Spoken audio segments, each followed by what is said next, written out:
All right, so it all probably sounds a little bit different this week, and that's because for those of you on the podcast, you can't see, I'm actually downstairs by the piano, and I'm strapping myself into my Hurdy Gurdy. So instead of speaking upstairs with the microphone at my desk, I've got the camera phone way on the other side of the room, and that's so I can kind of walk through the setup that I'm using for this piece for Hurdy Gurdy and electronics. This is one of the pieces I'll be playing this weekend, Saturday evening, here, actually, right here in this same room.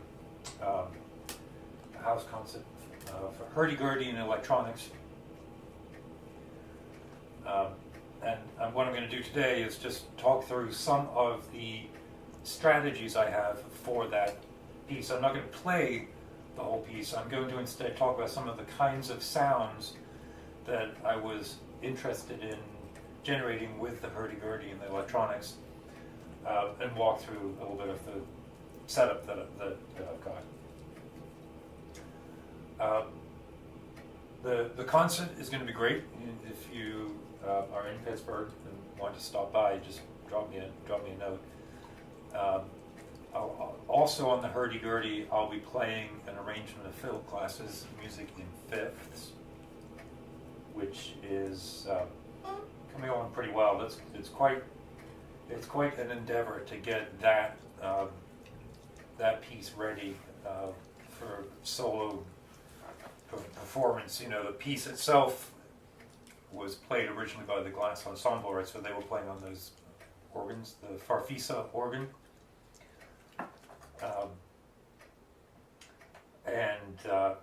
You know, it's one thing to be able to play that piece as fast as it needs to be, but on the organ, you really can maintain a very equal touch.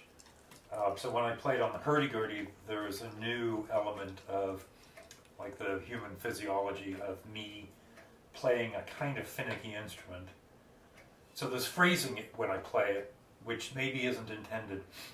You know, it's really it's an object of sound shifting in time. And when phrasing comes into it, which it does just by naturally because I'm playing this instrument,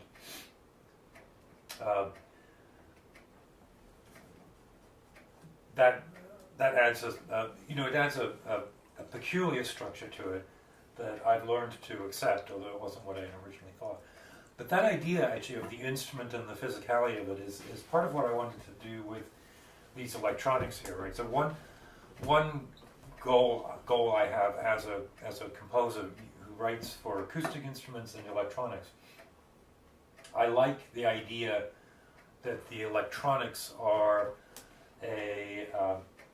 like an organic outpouring from the instrument, right? So what do I mean by that? I mean, like, if there's characteristics of the original instrument, I like those characteristics to be maintained in the electronics, or to shape the electronics. I do this with the piano in December. There's a video of a piece for piano and electronics where the soundboard is mic'd and goes directly into the electronics. And here you can see I've got this pickup taped right onto the instrument, and then it's going in there. So I like the idea that the electronic sounds are shaped in some way directly by the acoustic instrument, as opposed to, say, like a piece where the electronics are purely ambient, maybe, or a different world altogether. And I like listening to that kind of music. I really do like a piece where maybe there's an electronic collage and a piano banging its way through it, or something like that. Or take that same relationship but make it delicate. You know, I like that. But when I'm writing, I actually don't want to do that. Let me rephrase that. I don't think that's what I want to do, but who knows what ends up happening once you start getting in. So this is the Hurdy Gurdy, and on Saturday I'll spend some time talking about the instrument, but just to quickly go over it. There's a wheel that turns, that vibrates the string. You'll hear a squeak every once in a while. Okay? That's because I need to oil my handle a little bit, and I've been avoiding doing it. So the wheel turns, and then I have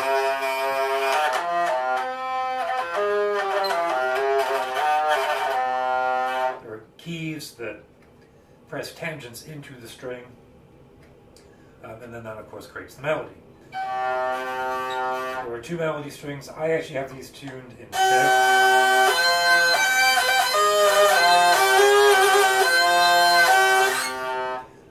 For the glass piece. Actually, for the electronic piece, I'm only using the lowest string here.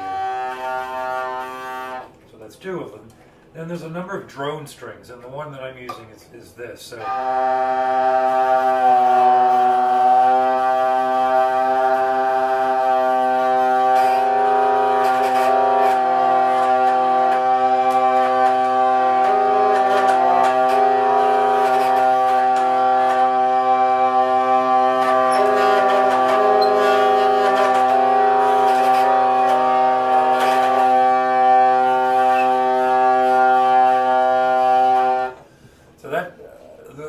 the hurdy-gurdy can do other instruments as well. Like the string can be an octave higher. There's a bunch of other different drones. But for this piece, that's the basic sound that I'm using, right? And you'll hear when in the piece that's the hurdy-gurdy sound. For the electronics piece, so the very first sound I'm using is a very slowly amplitude modulation on the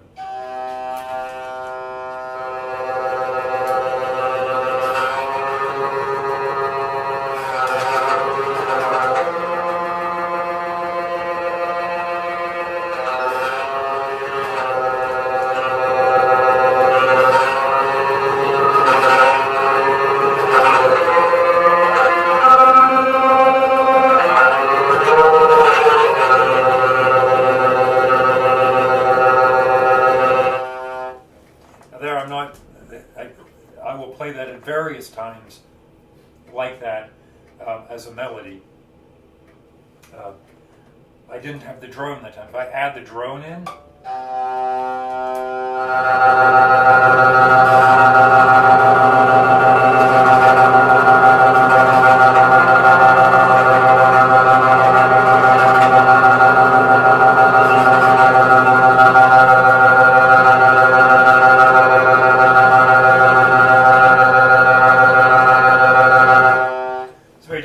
because at that point the low drone takes over the whole sound. It's hard to hear the melody. The melody's there, but what you really hear is that bubbling, burbling sound. What that is this oscillator, which isn't a low. It's not an LFO. It's a VCO, but I've got it way down on the pitch, and I'm using that to modulate the amplitude in this mod maze. In fact, if I was to just play the oscillator, this is what you would hear.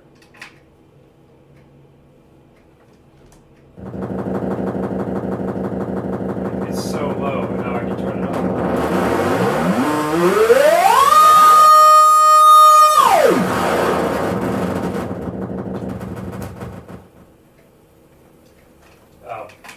So that's what I'm using to modulate the sound of the hurdy-gurdy. Now, you heard a bit of reverb there. I've got this going through a signal processing at the end. I'm not entirely sure how much of that I'm going to use. I've got quite a lot right now.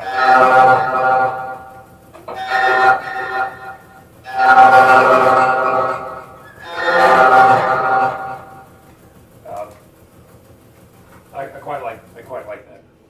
So I'm probably going to keep that pretty high. Now, so the piece is going to begin with that low burbling sound, right? And I should say there is sort of programmatic element to this. The title of the piece is "The Brown Allegheny Roars."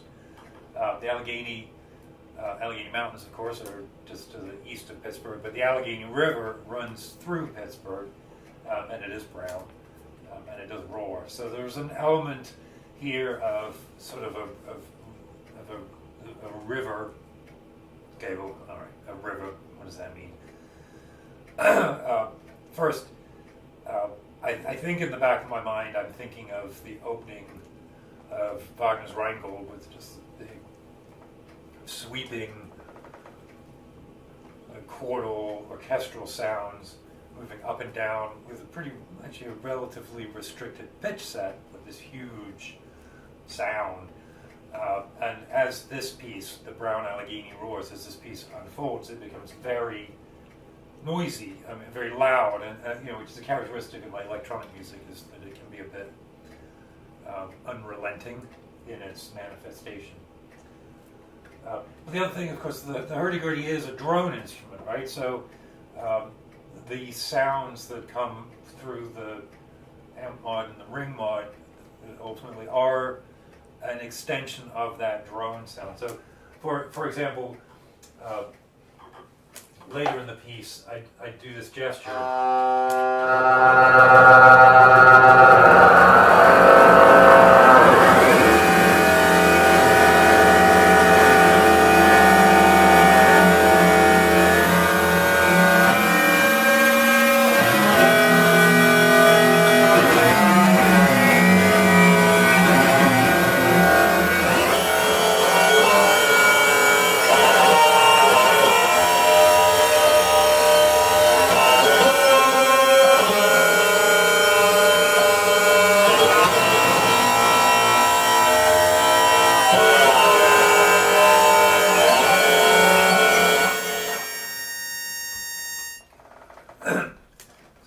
That's the ring modulation of the hurdy-gurdy, which I love that. Now you'll notice I'm actually not using a pure sine wave to modulate that. This STO oscillator, whatever it's the subharmonic, whatever it's called, from Make Noise, has this wave shaper in it, and that's what I'm using to ring modulate. So if I was to change the characteristic of that wave.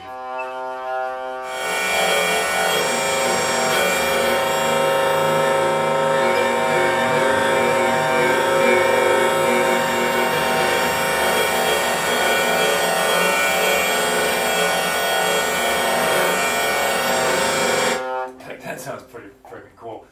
I might take an LFO and apply it to that shape so that slowly over the course of the piece there's this oscillation back and forth on that wave shape, separate from pitch, right? The pitch is what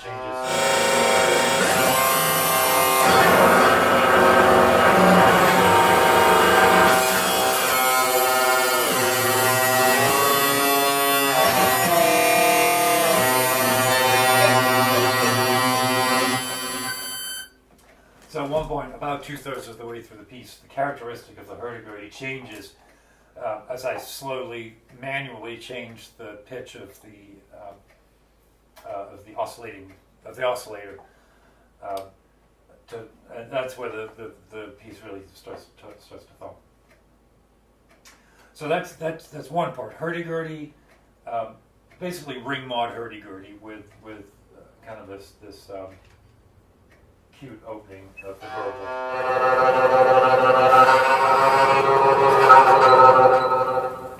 So the other patch that I've got in here then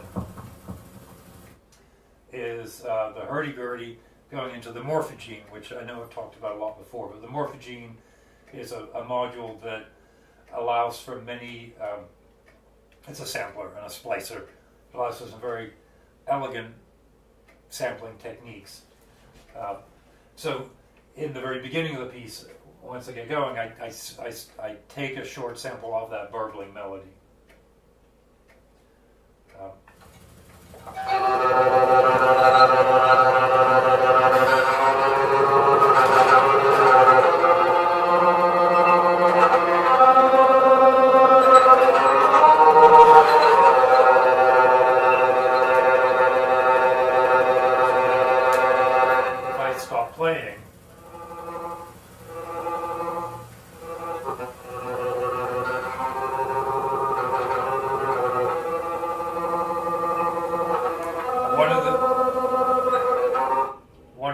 things I can do right away with this is I can change the size of the snippet of the sample that I'm playing.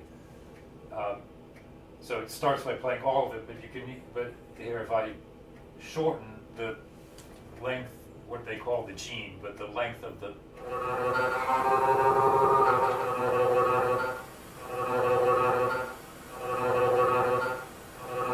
so that's pretty short. The other thing that I do then is change the start point. So you've got this duration that slides up and down through the length of the sample based on the start point.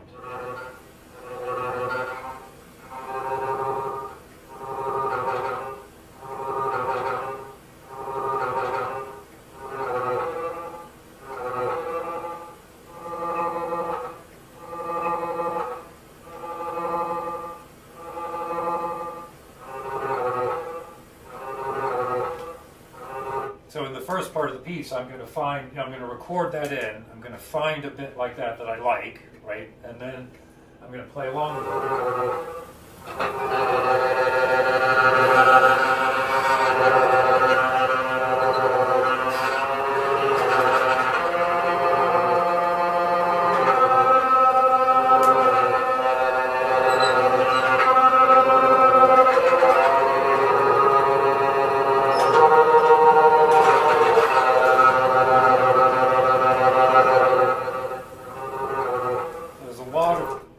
Potential there you can hear it. Oh, and at some point in there I'll add back in the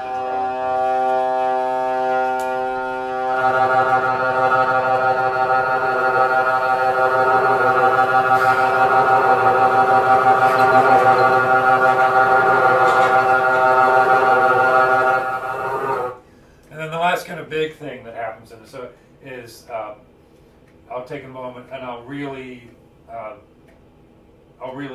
go into the controls on the morphogene and change it.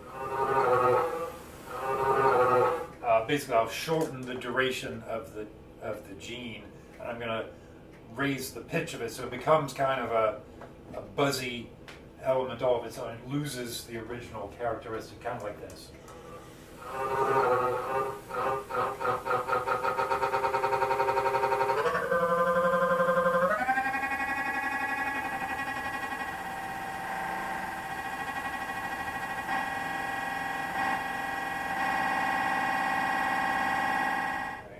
And then the other thing I've got it finally, it goes into the echo fun, which is an additional delay process, and I'll add a little bit of that in.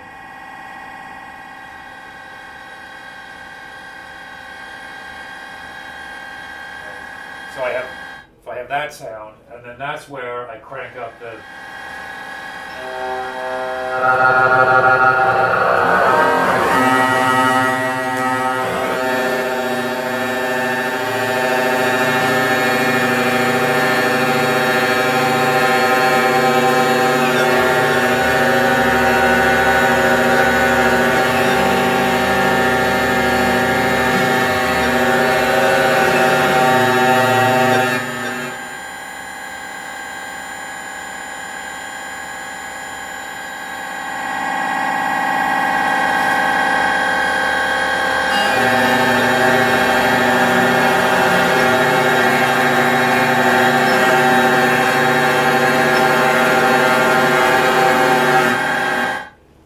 So that's kind of the sound at the end of this piece, this really high now echo. I might switch back to the texture at the beginning. I haven't decided yet. It seems a bit cheap to do that, but got to end somehow, right? So that's the just a couple of sound elements, right? So one of the questions when I'm writing for electronics really is what to limit it to. I mean, you'll see I've got 1, 2, 3, 4 pieces that I'm using here, and I have many more lying around. But at a certain point, it's like, what am I going to do? I don't like having a huge rack in front of all of these patches and stuff. It's too easy to lose control. I want to find a couple of really characteristic sounds, and then work with those. Right? Again, going back to how I want to feel like the electronics are coming out of the acoustic instrument, and then I'm directly molding the electronic sound with the performance of the acoustic. So, I've got a few notes I'm holding up here now in terms of the shape of the performance. Basically, what I just told you now, this is the score. I've written down the 4 pitches that I play. But when this is done and it's off in the archive, that's the piece of paper that will be there. So it's not written down. I'm not notating specific rhythms and gestures, specific rhythms and counterpoint between explicit patches, right? Values in the patch. I've defined these relationships. I know the kinds of sounds that are available, and I've got 2 or 3 strategies for moving between them through the piece to get an overall arc that I'm looking for. Because again, in this piece, I want it to be this droney outpouring that builds up, transforms, and then ends. It's different from when I wrote for the piano. The piano has a percussive element, so when I was writing music for piano and electronics, I want the electronics to, in some ways, be able to recreate that percussive repetitive element. Different style. The Hurdy Gurdy doesn't do that. The Hurdy Gurdy is a drone instrument, and so I'm using the electronics to exaggerate the element of drone in the piece. And then it's such a physical instrument to play. I mean, it's this big box that's just sitting, kind of on my belly, and then I'm turning this wheel. It feels very much like an ancient. It is an ancient instrument, and playing it with the electronics feels ancient as well, because it feels like it's tapping into this echo of sound, as if it were a cathedral, right? As if I were in some enormous space that is outside of time, where there's nothing but hurdy-gurdies playing.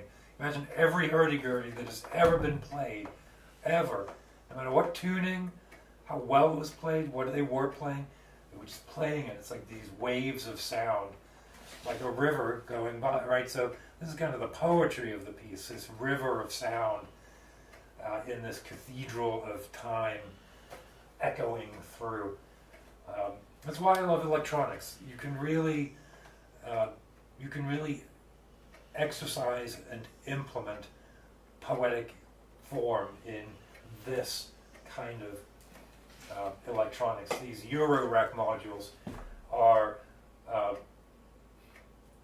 ephemeral in a way. I mean, I've got these relationships set up, but guaranteed when I dial it in on Saturday, it's going to be completely different in the specifics. The generals will be the same, right? But the slightest difference on the knob, slightest different value, changes the reaction completely. So by necessity, it's improvisatory, but in the sense of interaction and reaction, which is a really great experience for someone like me who was a bit hidebound, right, a bit stuck in notation. I was just in a piano lesson, so I've been taking some piano lessons, and the teacher, we're looking at contemporary music, like post-war music, where the notation is, on the one hand, very complex and rhythmic, but on the other, it's a lot of clusters and hand gestures. The way he described it was gestural versus typographic. Right? It's not these 4 notes, it's this motion with the hand on the keys. And I really love that feeling of the kinesthetics or the physiology of performance, the haptics of performances. So anyway, that's very present for me as I'm thinking about the hurdy-gurdy and the electronics. And I hope you've enjoyed this little sample of the sound. Again, you're welcome to stop by Saturday evening. Information's online, and if you subscribe to my newsletter, you will get all the details through that as well. You can subscribe to the newsletter at zenglop.net, and there's a little link at the top that says Zenglop, the newsletter. You click on that, it'll take you to a page. Fill in your email. Bob's your uncle. You'll be subscribed. So, anyway, keep your wits about you, and I'll see you soon. Thank you.